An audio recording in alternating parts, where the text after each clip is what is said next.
नमस्कार, प्रणाम सभी लोगों को। जय निषाद राज।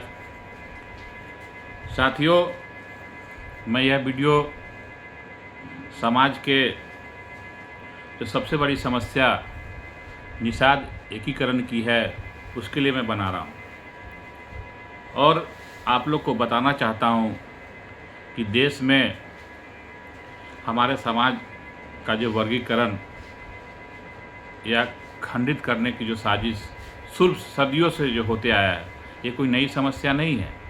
ये मुग़ल काल और अंग्रेज के शासन के समय से हमारे समाज विभिन्न सारी परिस्थितियाँ उत्पन्न हुई जिससे हमारे समाज बँट गए और उसको बाकी के जो राजनीतिक दल थे उन्होंने अपनी महत्वाकांक्षाएँ और अपने आप को स्थापित करने के लिए हमारे समाज को यूज किया और यूज करके छोड़ दिया। लेकिन मैं आप सबको सचेत करना चाहता हूं और आगाह करना चाहता हूं, हाथ जोड़कर विनती और निवेदन करना चाहता हूं कि अब वक्त आ गया है। क्योंकि पूर्व के समय में हमारे समाज के लोग पढ़े लिखे कम थे, व्यवस्थाएं कम थी, लेकिन आज हमारे समाज में बहुत सारे समाज सेवी ऐसे हैं जो सबल हैं, सक्षम हैं, वो समाज की बेहतरी के लिए दिन रात काम भी कर रहे हैं। तो हम चाहते हैं कि जो सबसे बड़ी समस्या आज हम लोग विभिन्न राजनीतिक दलों के द्वारा निषाद आरक्षण की बात किए जा रही है। बहुत लोग आरक्षण के नाम पर गुमराह भी कर रहे हैं। मैं गुमराह इसलिए कह रहा हूँ कि बहुत सारे लोग एससी और एसटी दोनों की मांग कर रहे हैं। यह बिल्कुल असंवैधानिक है, क्योंकि जिस राज्य में हमको आरक्षण प्राप्त है वह एससी का आरक्षण प्राप्त है। शेड्यूल कास्ट की कैटेगरी में निषाद समाज के लोग आते हैं, जैसे वेस्ट बंगाल हो गया, देश की राजधानी दिल्ली हो गई, उधर उड़ीसा हो गया, असम हो गया, इन सब राज्य में हमको एससी का दर्जा प्राप्त है। तो मैं चाहता हूं कि जो भी समाज के लोग आरक्षण की बात करते हैं, आरक्षण के नाम पर अपनी राजनीति करते हैं, तो समाज को गुमराह मत करिए। समाज की जो मांगे हैं उसको मांग की लड़ाई ईमानदारी से होनी चाहिए। और ख़ासकर मैं जो सबसे बड़ी समस्या है मैं उसकी बात कर रहा हूं, क्योंकि निषाद विभिन्न जातियों में बटा है, उपजाति नहीं। निषाद समाज को, जैसे बिहार से मैं आता हूँ, मैं बिहार का हूँ, तो बिहार में मैं मल्लाह हूँ। मल्लाह के अलावा 12-13 जातियाँ सरकार ने बना दिया है। केवट हो गए, बनपर हो गए, चाई है, तियर है, मोरियरी है, गोरी है, कोल है, गंगोता है, गंगई है, गणेश है, बिंद है, जैसी बहुत सारी जातियों में सरकार ने बांट रखा है और हमारी आबादी को एकदम खंडित कर दिया। छिन्न भिन्न स्थिति में हमारी आबादी है बिहार में। जबकि अगर एक्चुअल डाटा की बात करें और जितनी हमारी आबादी है बिहार के 243 विधानसभा में, कोई ऐसा विधानसभा नहीं है जहां पर मिनिमम 25,000 और मैक्सिमम लाख की संख्या में हमारे वोट बैंक है। लेकिन हमारी विधानसभा में भागीदारी बिल्कुल शून्य है। हम लोग दया के पात्र हो गए। हम लोग कटोरा लेके भीख मांगने जाते हैं सभी दलों के पास। कारण क्या है? क्योंकि हमारी जनसंख्या नहीं दिखती है। लोग कहते हैं 10% है। तो मैं सारे पार्टी, सारे दल के नेताओं से विनती करता हूं, आग्रह करता हूं कि आप लोग पहले एक होने की बात करिए। आरक्षण को छोड़िए। अभी जो हमारा मुख्य समस्या है कि निषाद एकीकरण हो और निषाद समाज के लोग एक वर्ग में, एक जगह जो उनकी गिनती एक जगह हो जाए, ताकि हमारी संख्या जो एक्चुअल, जैसे हम लोग बहुत सारे नेता कहते हैं 10% है, कोई 12%, कोई 14%, लेकिन जहाँ तक मेरा अनुमान है हम लोग 12% से एभव ही हैं, बिलो नहीं है, एभव हैं।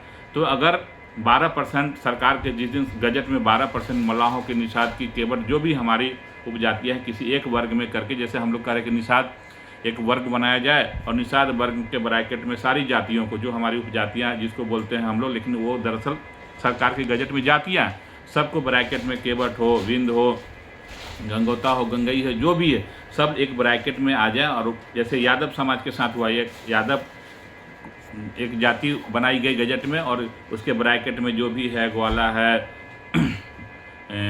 यादव है, और क्या बोलते हैं उनके, लक्ष्मी नारायण है, गोला है, सदगोप है, विभिन्न जातियों को एक यादव वर्ग बना के, और आज उसकी आबादी 14.2% है। तो हम लोग भी अगर समझदारी से थोड़ी सी अपनी महत्वाकांक्षाएँ कम कर ले समाज को ठगना अगर बंद कर दे, अगर एक निषाद वर्ग में हम लोग सभी लोग समाहित हो जाते हैं तो हमारी संख्या भी 12 से 14% हो जाएगी। और जिस दिन हमारी संख्या 12-14% हो जाएगी साथियों, मैं पूर्ण विश्वास करता हूँ मुझे किसी के पास दया का पात्र बनना नहीं होगा, चाहे पार्टी कोई भी हो।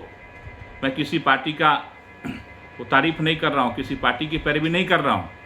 भले मैं भारतीय जनता पार्टी का सदस्य हूँ, लेकिन भारतीय जनता पार्टी चाहे कोई भी पार्टी आपको महत्व तभी देगी जब आपके पास आपकी शक्ति होगी। बिना शक्ति का कोई पूछने वाला नहीं है। आप आज के करंट परिप्रेक्ष्य में भी देखेंगे तो हमारे समाज का क्या हाल है, किसी से छुपा हुआ नहीं है। इसलिए सभी से लोगों से, खासकर वरिष्ठ जनों से, बुद्धिजीवी साथियों से अपील करता हूं कि आप लोग आपस में नहीं लड़े, निषाद एकीकरण का जो मुहिम है करें। और आज के जो सरकार है, पिछड़ा वर्ग से हमारे सीएम आते हैं बिहार के, और मुझे पूर्ण विश्वास है जब सभी वर्गों के लोग, सभी समाज के लोग जो हम लोग बटे हुए हैं, जब एक हो जाएंगे और सरकार के सामने अपने पक्ष को रखेंगे तो सरकार बाध्य हो जाएगी, सरकार मजबूर हो जाएगी हमको एक करने के लिए। इसलिए सभी साथियों से अपील है कि निषाद एकीकरण की मुहिम चलाए, सभी काम को भूल जाए, सभी जो मांगे हैं उसको भूल जाइए, पहले एक होइए। 14%, 15% जितनी संख्या आपको दिख जाएगी बिहार में, तो सारी पार्टियां,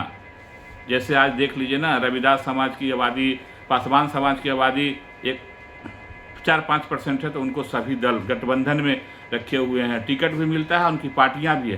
लेकिन आज निषाद की कोई पार्टी बिहार में नहीं है जो गठबंधन का हिस्सा हो, चाहे दोनों इंडिया ब्लॉक की बात करिए चाहे इंडिया गठबंधन, किसी में निषाद को सम्मानजनक कोई पार्टी का जगह नहीं मिला हो। इसलिए सभी साथियों से अपील है, आज पिछड़ा वर्ग के मुख्यमंत्री हैं बिहार में, और निश्चित रूप से मुझे पूर्ण विश्वास है कि जब उनके पास निषाद एकीकरण के फाइल अगर हम लोग सहमति से जाते हैं तो हमको एक कर देंगे।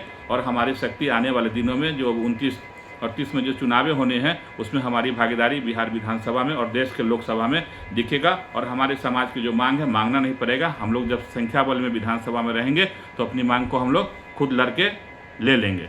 सभी साथियों को नमस्कार, प्रणाम, जय निषाद राज।